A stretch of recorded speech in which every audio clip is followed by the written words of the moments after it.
there. I don't know if you guys heard about it or not, but the May 19th attack on Bagram Airfield was the largest, most significant attack on Bagram Airfield since its existence. And one of the major attack points happened probably 200 yards from where I sleep, or slept over there, I should say.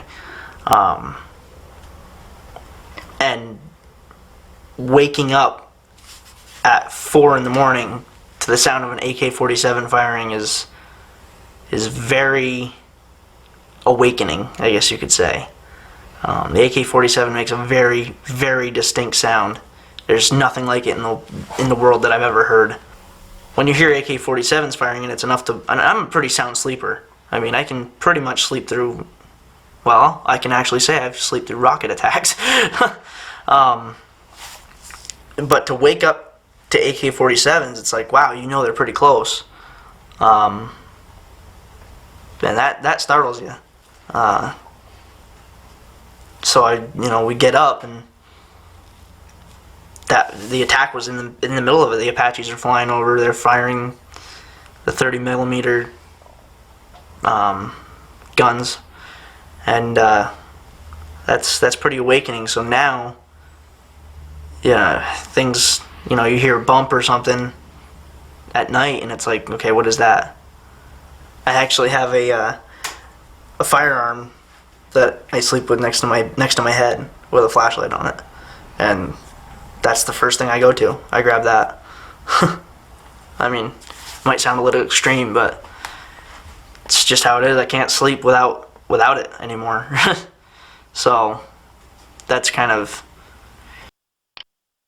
I had just graduated from high school. I was going to transfer my post 9/11 GI Bill to him, and I attended a seminar for veterans on how to apply the GI Bill to his program, and so that's what I was out doing. I wasn't prepared for what was going to happen that evening, but there was a VA liaison named Mr. Davis, and he took the opportunity, knowing that he had an audience of veterans, to just talk to them about the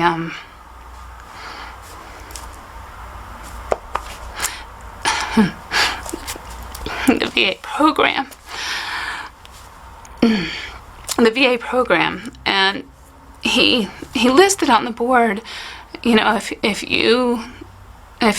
your life is heading down this, he listed, you're about to get divorced, your finances are in trouble, are you drinking too much?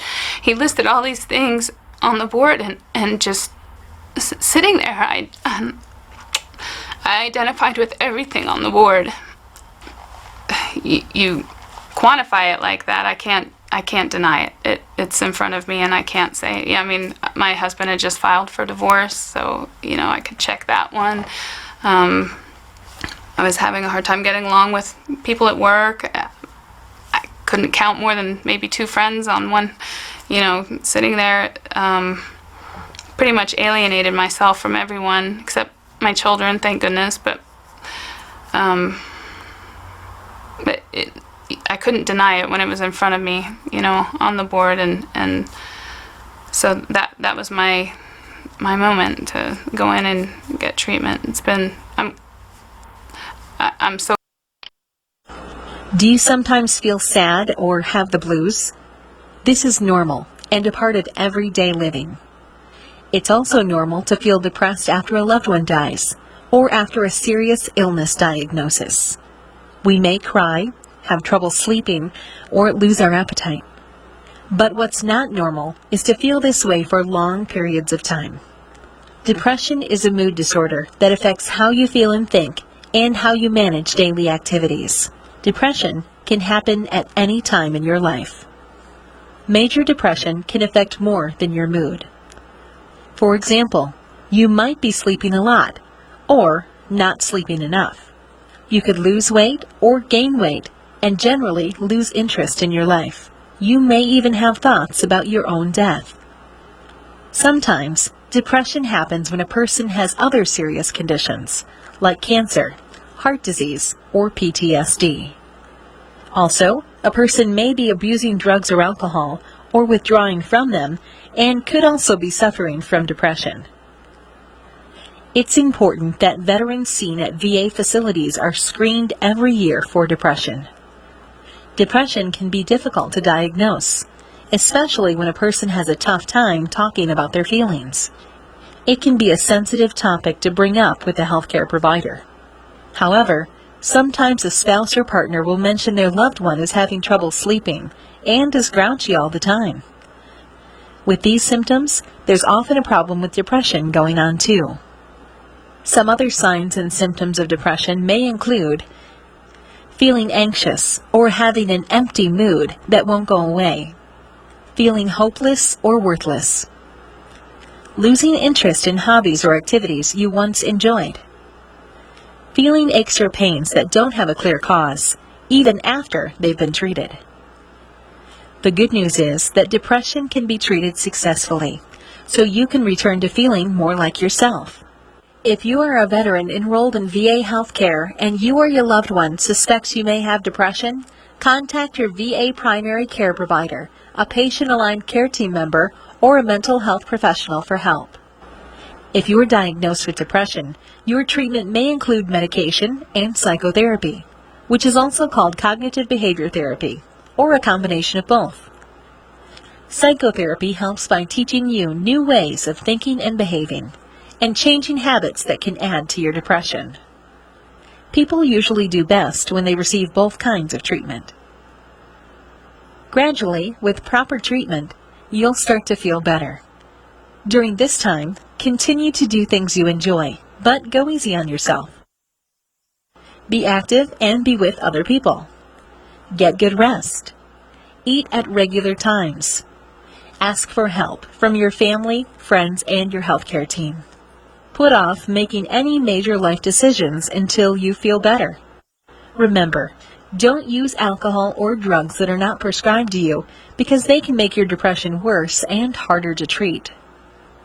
If you are concerned about a loved one, Have you or someone you love ever been in a tornado or car accident, experienced sexual or physical abuse, served in a war zone? Most people have been through some kind of life-threatening or traumatic event, and it's common to have stress-related reactions after a trauma. But when symptoms last more than 3 months and they're not getting better, it's time to get help.